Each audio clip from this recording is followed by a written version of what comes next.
सहनाववतु सहनौ भुनक्तु सह वीर्यं करवावहै तेजस्विनावधीतमस्तु मा विद्विषावहै। ओम शांति शांति शांति। वेदो अखिलो धर्म मूलम, वेद सब सत्य विद्याओं का पुस्तक है। वेद का पढ़ना, पढ़ाना, सुनना, सुनाना तथा अपने मनसा वाचा कर्मणा व्यवहार में लाना हम सभी श्रेष्ठ जनों का, आर्यों का परम कर्तव्य है। वैदिक जीवन पद्धति में निरंतरता से हम ऐसे ज्ञान को, ऐसे विज्ञान को पढ़ने का, समझने का, समझाने का प्रयास करते हैं। और एक भी शब्द यदि हमारे मानसिक इस पटल पर या मन से हम उसको स्वीकार कर लें, मानस पटल पर यह स्थिर हो जाए, तो वास्तव में जीवन हमारा धन्य हो जाता है। हम परमपिता परमेश्वर के लिए एक बहुत दिव्य भव्य जीवन जीने वाले हों। इसी आशय से जैसे माता पिता हमको ज्ञान विज्ञान से युक्त करते हैं, हमारे जीवन को परिष्कृत करने के लिए, हमारे जीवन को सुसंस्कारित करने के लिए वो अपने ज्ञान से अभिषिक्त करते हैं। ऐसे ही परमपिता परमेश्वर जो पिताओं का भी पिता है, जो माताओं का भी माता है, जो जगत माता है, जगन माता जगत जननी है, ऐसे परम पिता परमेश्वर का हम जो आदेश उपदेश संदेश है वेदों के माध्यम से, कल्याणी वेदवाणी का जो उपदेश है उसको हम आत्मसात करें तो हमारा प्रत्येक कर्तव्य बहुत ही सुंदर हो जाएगा। और वेद में तो सब प्रकार का ज्ञान विज्ञान है, सबके कर्तव्यों का भी आधान इसमें किया गया है। तो आज हम ऋग्वेद के 7वें मंडल के 95वें सूक्त के पहले मंत्र का स्वाध्याय करेंगे। बहुत ही सुंदर वेद मंत्र है। स्त्री के कर्तव्य क्या है? तो ऐसे तो ये बहुत ही सुंदर सूक्त है और इसमें 6 मंत्र दिए हैं और 6 मंत्र में विशेषकर 5 मंत्र स्त्रियों के कर्तव्य क्या हैं उसके विषय में बहुत सुंदर बात कही है। और एक भी मंत्र यदि जो स्त्री, जो महिला, जो नारी, जो मातृशक्ति इसको धारण कर लेगी तो वास्तव में उसका जीवन धन्य हो जाएगा, उसका घर परिवार संसार अति सुंदर हो जाएगा। तो बहुत ही सुंदर चर्चा है। वेद मंत्र मैं आपके समक्ष लिखता हूं, फिर इसकी चर्चा करूंगा। ओम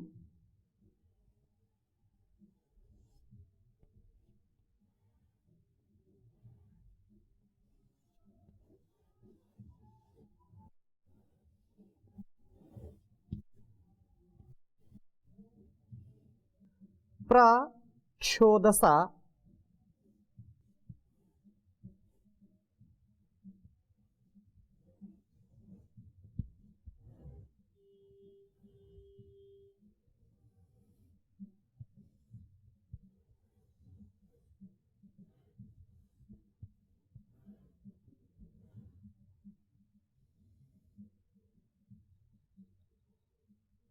धायसा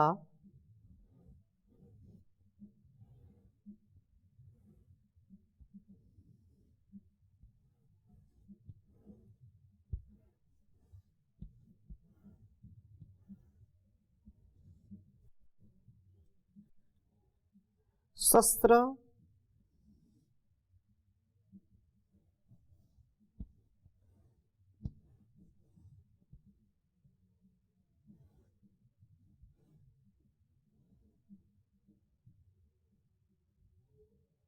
एषा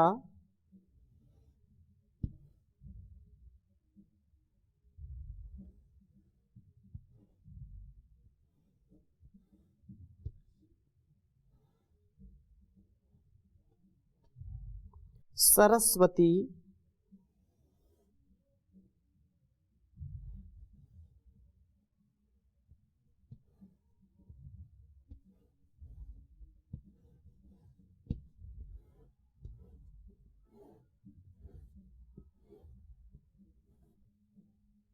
धरुणा मायसी पूः।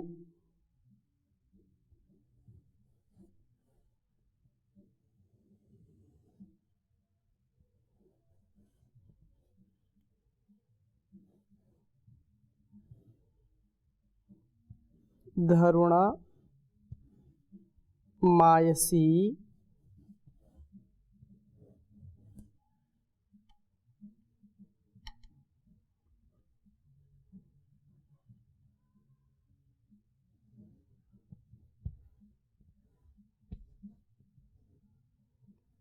पूः।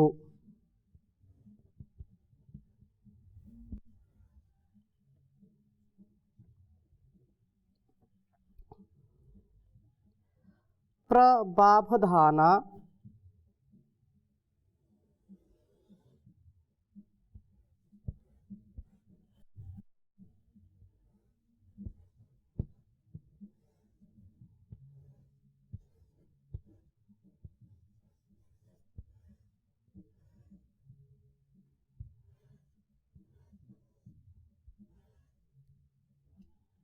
प्रबाभधाना रथ्येव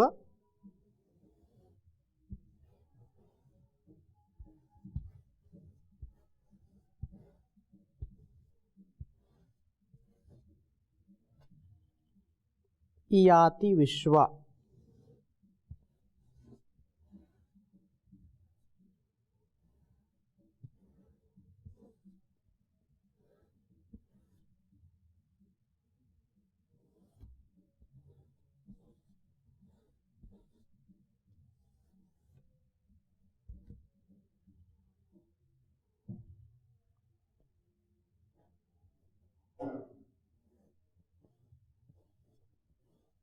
याति विश्वा अपो महीना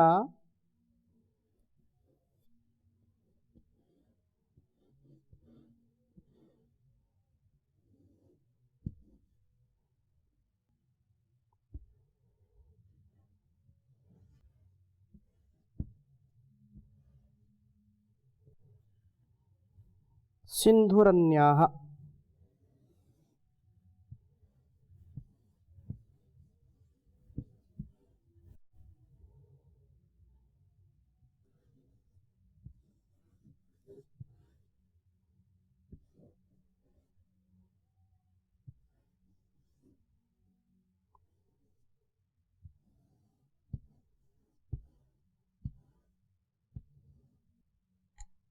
ऋग्वेद के 7वें मंडल के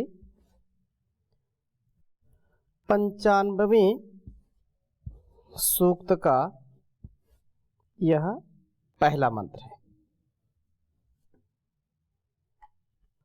ओम प्रक्षोदसाधाय सा शस्त्र एषा सरस्वती धरुणमायसी पूः। प्रबाबधाना रथ्येव याति विश्वा अपो महिना सिंधुरन्याः। ओम प्रक्षोदसाधाय सा शस्त्र एषा सरस्वती धरुणमायसी पूः। प्रबाबधाना रथ्येव याति विश्वा अपो महिना सिंधुरन्याः। बहुत ही सुंदर भाव इस वेद मंत्र का है। एक स्त्री का, एक नारी का क्या कर्तव्य है, तो पहला जो कर्तव्य है, प्रथम जो कर्तव्य है, उसके विषय में बहुत सुंदर बात कही इस वेद मंत्र में। कहा कि जो पत्नी है, जो नारी है, जो स्त्री है, उसका कर्तव्य कैसा होना चाहिए, तो कहा जैसे सिंधु हो, जैसे बहने वाली नदी, नदी जैसे बहती है और क्षोदसा सस्रे, पानी जो उसका जो बहाव है वो पानी से बहती है। यदि नदी में पानी ना हो तो नदी किस काम की? नदी वही है जिसमें प्रवाह हो, जल का प्रवाह हो, पानी का उसमें बह रहा हो। और यायसी पूहु, लोहे के प्रकोट के तुल्य नगर की रक्षा करती है।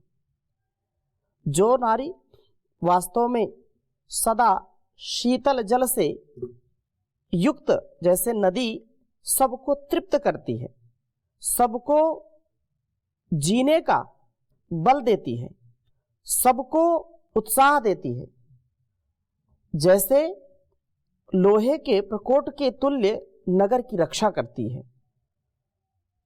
जैसे रथ्या इव, रथ में लगे अश्वों के तुल्य प्रबाबधाना, मार्ग के वृक्ष लता आदि को उखाड़ती हुई, अन्य अपह च, अन्य सब जो जलधाराओं को बांधती हुई मुख्य होकर याति आगे बढ़ती है।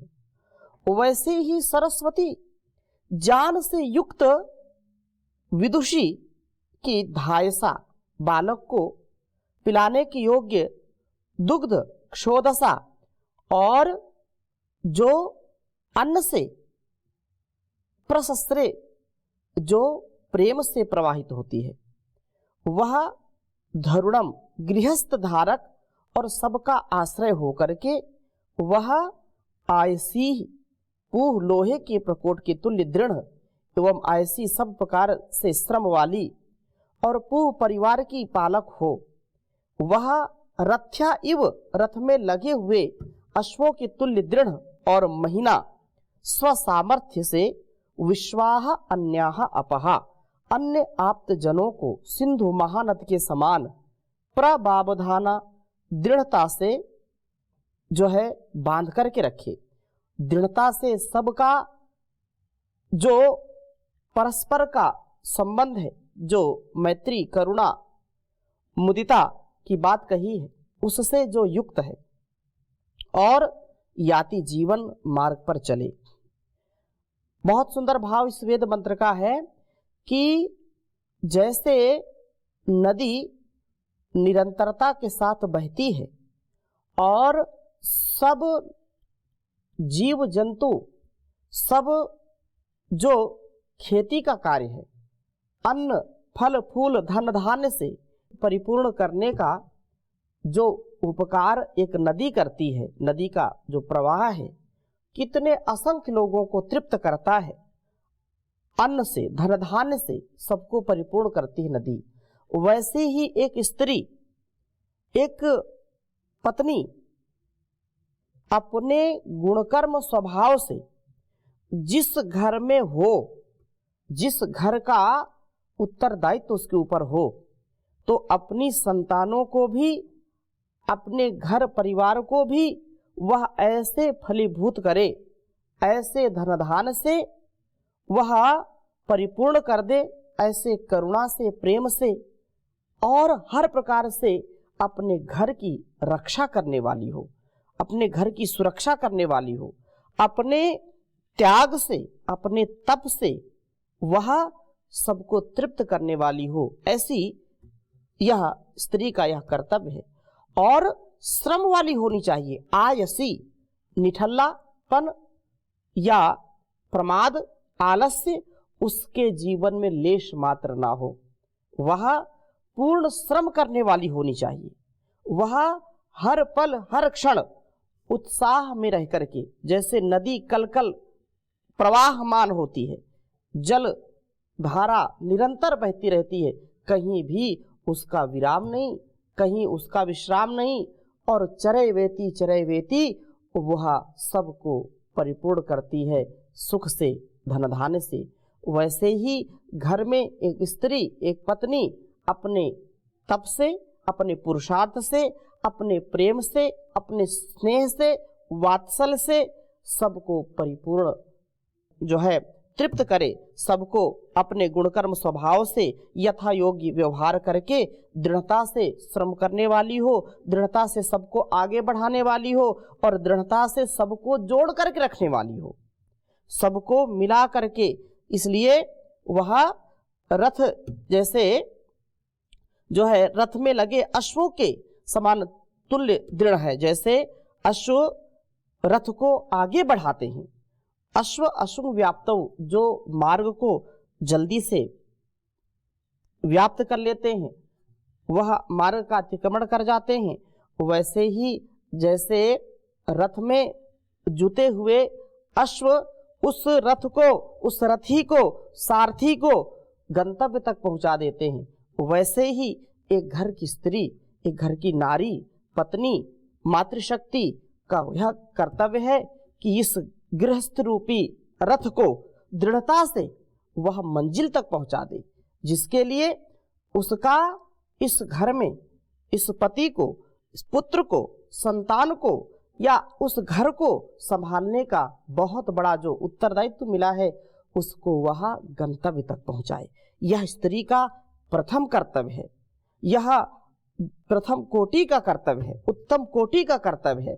ऐसे गुणों से युक्त स्त्री कभी भी पतित नहीं होती और दूसरों को भी पतित नहीं करती है। इसलिए और आगे क्या कहा, स्व सामर्थ्य से महीना, वेद मंत्र में कहा महीना सिंधुरन्याः, जैसे स्व सामर्थ्य से विश्व अन्य अपा, अन्य आप्त जनों को सिंधु महानद के समान प्रदृढ़ता से जो है संबंध में बांधती हुई जीवन यापन करे। विदुषी स्त्री परिवार में सबको प्रेम से, व्यवहार से जोड़ करके रखे, पूर्ण परिश्रम करने वाली होनी चाहिए और परिवार के पालन पोषण की सुव्यवस्था करे तथा बड़े बड़े विद्वानों से प्रेरणा पा करके जीवन को सन्मार्ग पर चलाए। बड़े बड़े विद्वानों से, धीर गंभीर जो विद्वान हैं, जो योगी हैं, जो महापुरुष हैं, जो ऐसे चरित्रवान, बलवान, बुद्धिमान, धीमान हैं, जो आत्मज्ञ हैं, जो तत्वज्ञ हैं, उनसे ज्ञान को प्राप्त करके, उनकी संगति करके, उनके उपदेशों को, संदेशों को सुन करके, वेद स्वाध्याय करके, वेद उपनिषद दर्शन आदि का स्वाध्याय करके, और जो इस क्षेत्र में प्रामाणिक विद्वान हैं उनसे विमर्श करके अपने उनकी प्रेरणा से आगे बढ़े, अपने जीवन को और इस जगत को कल्याण से भर दे। वह स्त्री, वह नारी, वह पत्नी वास्तव में धन्य है जिसके जीवन में ऐसे गुण, ऐसे कर्म, ऐसे स्वभाव हो जाते हैं, वह सदा सर्वदा सर्वत्र सबके लिए स्तुत्य हो जाती है। यत्र नार्यस्तु पूजन्ते रमन्ते तत्र देवता, वह देवता हो जाती है क्योंकि वह सदा देने का कार्य करती है। वह जीवन में हर पल, हर क्षण सदा उत्साह से, त्याग से, तप से अपने जीवन को धन्य कर देती है। यह प्रथम उसका कर्तव्य है। और इसी में दूसरा कर्तव्य भी बताया है दूसरे मंत्र में, स्त्री कर्तव्य। यह दूसरा कर्तव्य क्या है यहाँ पर? दूसरा बताया कि ओम एका चेत सरस्वती नदीनां सुचिर्यति गिरिभ्या आसमुद्रात् रायश्चेतन्ति भुवनस्य भूरेर्घृतं पयो दुदुहे नाहुषाय। एक और उदाहरण देते हैं इस दूसरे वेद मंत्र में, अर्थात 7वें मंडल के 95वें सूक्त के दूसरे मंत्र की मैं चर्चा कर रहा हूं। ये पहला मंत्र है। दूसरे मंत्र में भी एक स्त्री का क्या क्या कर्तव्य होना चाहिए उसके विषय में भी बहुत सुंदर बात कही है। कहा कि जैसे नदी नाम एका सरस्वती शुचि, नदियों में से एक अधिक वेग व जल वाली नदी गिरिभ्या आसमुद्रात यति, पर्वतों से समुद्र तक जाती हुई, नायुषाय मनुष्य वर्ग के लिए घृतम पया दूधुहे जल और अन्न प्रचुर मात्रा में देती है। वैसे ही सरस्वती ज्ञान वाली स्त्री नदी नाम धन संपन्न स्त्रियों के बीच में भी शुचि, शुद्ध, चरित्र रूप और वाणी वाली होकर के वह एका चेतत अकेली ही सर्व प्रशस्त जानी जाए। वह गिरिभ्या उपदेष्टा पिता आदि गुरुओं से आ समुद्रात कामना योग्य पति को यति प्राप्त होती हुई भुवनस् से समस्त लोकों को भूरेहे राया चेतसी। चेतंती वह अपना बहुत ऐश्वर्य बतलाती हुई नायुषाय संबंध में बांधने वाली पति के लिए घृतम पयहा स्नेह अन्न आदि की जो है वृद्धि करे, अर्थात विदुषी स्त्री शुभ गुण कर्म स्वभाव वाले पति के लिए अर्थात उसके घर में जाकर के उसका उत्तम व्यवहार व कार्यों से घर को हर प्रकार से धन धान से परिपूर्ण कर दे। आज की जो परिस्थितियां हैं उन परिस्थितियों में ऐसे बहुत सौभाग्यशाली लोग होंगे जिनके घर में स्त्रियों के, पत्नी के आने से धन धान की और संतान की, दिव्य संतान की, जिससे घर परिवार महान बन जाए, ऐसे बहुत बिरले लोग होते हैं। अधिकांश प्रायः आज के यदि हम गृहस्थी की बात करें, दाम्पत्य जीवन की बात करें, तो बहुत लोग दुखी हैं, बहुत लोगों का परिवार टूट रहा है, बहुत लोग एक दूसरे से रूठ जाते हैं, उनके संबंध टूट जाते हैं। सर्वथा स्त्री का ही दोष है ऐसा नहीं कहेंगे, परंतु अधिकांश यह भी देखा जाता है कि जब स्त्री अपने स्वरूप को, अपने गुण को नहीं जानती, नहीं पहचानती, अपने अस्तित्व को न समझ करके, अपने सच्चे स्वभाव को न समझ करके वह जब नादानी कर बैठती है, जब वह अज्ञानता से युक्त हो जाती है, वह जब सांसारिक सुखों की प्रवृत्ति में लिप्त हो जाती है या प्रवृत्त हो जाती है, तो वास्तव में वह स्वयं भी दुखी रहती है, दूसरों को भी दुखी करती है, घर को भी, घर के लोगों को भी दुखी करती है। रोज कोई ना कोई डिमांड, रोज कोई ना कोई ऐसी चीजें अपने पति, बच्चों और जो माता पिता हैं, सास ससुर हैं, उनसे भी ठीक संबंध नहीं होता। तो ऐसी जो देवी स्वरूपा, ऐसी जो साक्षात जगदम्बा का रूप है, ऐसी नारियों को अपने मूल स्वभाव को समझना चाहिए, अपने निज कर्तव्य को समझना चाहिए और उनके ऊपर कितनी बड़ी जिम्मेदारी है, समझदारी के साथ, वफादारी के साथ, साझेदारी के साथ उस कार्य को करने का सामर्थ्य उनके अंदर परमात्मा ने दिया है। उनको ऐसा ही जीना चाहिए। और कितनी सुंदर बात कही है कि वह स्त्री, वह विदुषी नारी, वह पत्नी जिसके स्वभाव से, जिसके गुणकर्म से वास्तव में पति के गृह में सदा सर्वदा उत्तम व्यवहार व कार्यों से घर में सदा धन धान्य की परिपूर्णता रहे, घी दूध अन्न की कभी कोई कमी ना हो, ये वास्तव में इसको गृह लक्ष्मी कहते हैं। जिन घरों में ऐसी सुलक्षणा, ऐसी सुदक्षा, ऐसी सुपतिव्रता, ऐसी जो सुभद्रा है, ऐसी सुमेधा है, ऐसी जो मेधा से परिपूर्ण है, वही सुव्यवस्था करने वाली गृहलक्ष्मी बहुत ऐश्वर्य में रहकर भी अपने शुभ चरित्र को कभी त्यागती नहीं है। वह लज्जा और प्रिय वाणी को कभी ना छोड़े। आजकल की जो परिस्थितियां हैं देख करके बहुत कष्ट होता है कि जो अपने आप को मॉडर्न समझते हैं और बहुत धन होने पर वो निर्लज्ज हो जाते हैं, चाहे स्त्री हो या पुरुष हो, उनके अंदर इतना अहंकार आ जाता है, अपने अहंकार को सबसे आगे रखते हैं। तो ऐसे लोग कभी भी उन्नति को प्राप्त नहीं करते।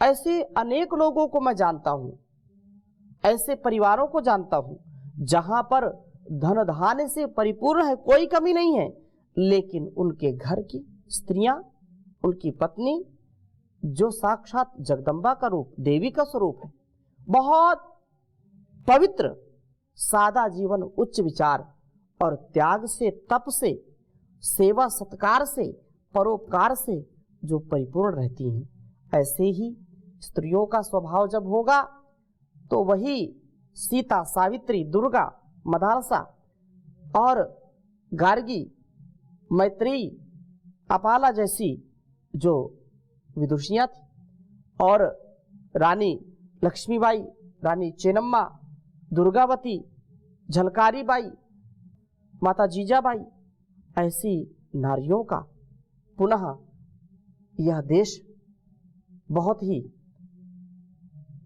एक आशा भरी निगाहों से, पूरा देश आज इस लिए एक आशा विश्वास के साथ देख रहा है कि ऐसी जो चरित्रवान, बुद्धिमान, बलवान, धीमान संतानों से युक्त माताएं हों, इसका वो सदा ध्यान रखें और परम पिता परमेश्वर की कृपा से, गुरुओं की कृपा से ऐसा निसंदेह होगा और जीवन और यह जगत शुभ से परिपूर्ण हो जाएगा। इन्हीं शुभ संकल्पों के साथ ओम शांति शांति शांति।